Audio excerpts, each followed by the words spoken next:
بسم الله الرحمن الرحيم نحمده ونصلي ونسلم على رسوله الكريم أما بعد عن عمرو بن شعيب عن أبيه عن جده عن النبي صلى الله عليه وسلم قال أول صلاح هذه الأمة اليقين والزهد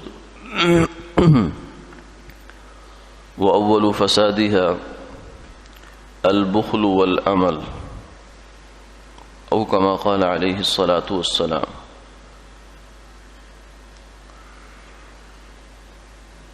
حضرت عمرو بن شعیب وہ اپنے والد سے اپنے دادا سے نقل کرتے ہیں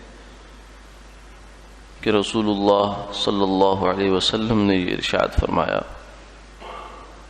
کہ اس امت کی درستگی کی ابتدا یقین اور زہد سے ہوئی اور اس کے بگاڑ کی ابتدا بخل اور جینے کی حرص سے ہوئی۔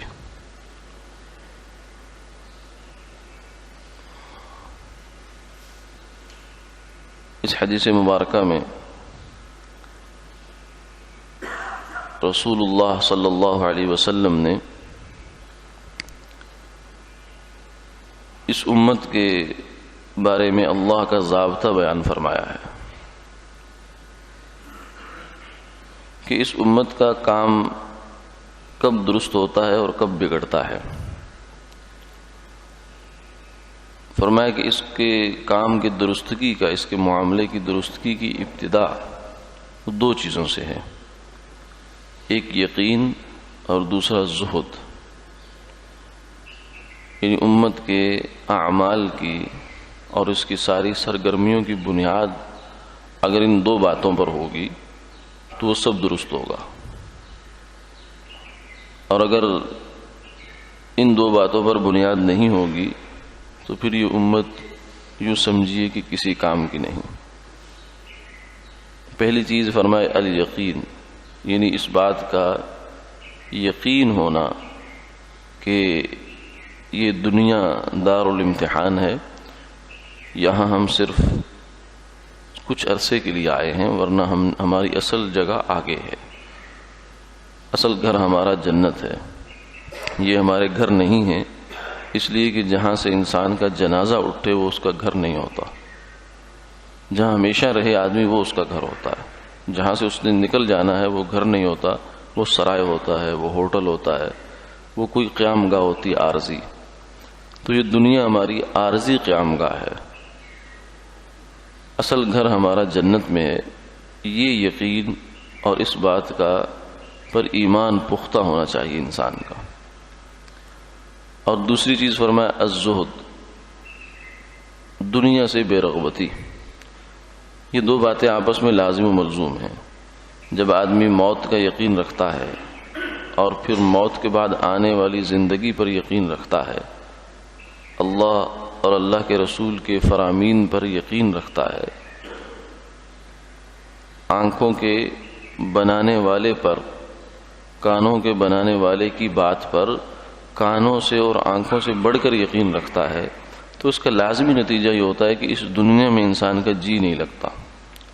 اس دنیا میں وہ ایسے ہی رہتا ہے جیسے مسافر کسی گاڑی میں رہتا ہے، یا کسی اسٹیشن پر کسی پلیٹ فارم پہ رہتا ہے، ایئرپورٹ پہ ہوتا ہے، تو وہ سب چیزوں کو دیکھ رہا ہوتا ہے، استعمال بھی کر رہا ہوتا ہے، لیکن اس کے دل میں یہ بات ہوتی ہے کہ میں نے یہاں رہنا نہیں ہے، میں نے یہاں سے ابھی تھوڑی دیر بعد میری گاڑی نکل جائے گی، میں نے نکل جانا ہے۔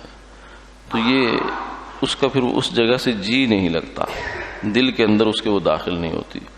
تو جب آخرت کا یقین ہوتا ہے تو دنیا سے انسان کا دل اکھڑ جاتا ہے، پھر دنیا میں اس طریقے سے وہ نہیں رہتا جیسے کافر رہتا ہے۔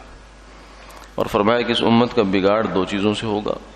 سب سے پہلی چیز ہے بخل، مال کی محبت، یعنی مال کی اتنی محبت، تھوڑی محبت تو اللہ نے رکھی ہے، اس کے بغیر تو چارہ کار نہیں ہے، لیکن وہ ایک حد تک ہونی چاہیے۔ اتنی مال کی محبت ہو جانا کہ کہ جس سے انسان گناہ کر کے مال کمانے لگ جائے، یہ ہے مال کی محبت کی علامت۔ نماز چھوڑ کے کمائی شروع کر دے، جھوٹ بول کے کمانا شروع کر دے، رشوت لینا شروع کر دے، ملاوٹ کرنا شروع کر دے، اور 10 طریقے سے جو غلط طریقے ہیں مال کے کمانے کے، ان طریقوں سے مال کو کمانا شروع کر دے، تو یہ مال کی محبت ہے۔ مال کی محبت کو الگ سے انسان کے اوپر ماتھے پر نہیں لکھا جائے گا کہ یہ مال کی محبت کرنے والا ہے، بلکہ جو آدمی اپنے عمل سے ناجائز کما رہا ہے وہ مال کی محبت رکھتا ہے۔ کیوں؟ اس لیے کہ اس کو ایک طرف اللہ کا حکم ہے اور ایک طرف مال ہے، اس نے حکم قربان کر دیا، مال قربان نہیں کیا۔ اور دوسری چیز فرمایا کہ زیادہ جینے کی خواہش، لمبی لمبی امیدیں کہ یہ بھی کریں گے، وہ بھی کریں گے، پوتے بھی ہوں گے، ان کی بھی شادیاں کریں گے، پھر یہ فیکٹری لگائیں گے، پھر یوں بزنس کریں گے، فلاں کریں گے، فلاں کریں گے، یہ لمبے لمبے منصوبے۔ زندگی زیادہ سے زیادہ 60 70 80 سال ہے، اور منصوبے جو بنا رہا ہے وہ 200 سال کے بنا رہا ہے۔ تو یہ جو جینے کی خواہش اور حرص ہے یہ انسان کو بگاڑتی ہے۔ اس سے پھر یہ ہوتا ہے کہ آدمی اسی دنیا کا ہو کر رہ جاتا ہے۔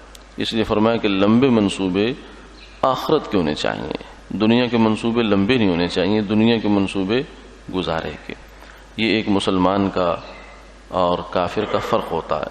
کافر اسی دنیا کو سب کچھ سمجھتا ہے اور پھر اسی کے بنانے کی فکر میں لگا رہتا ہے، اسی کو زیادہ سے زیادہ اچھا سے اچھا کرنے کی، خوب سے خوب تر کرنے کی، بلکہ یوں کہیے جنت بنانے کی فکر کرتا ہے۔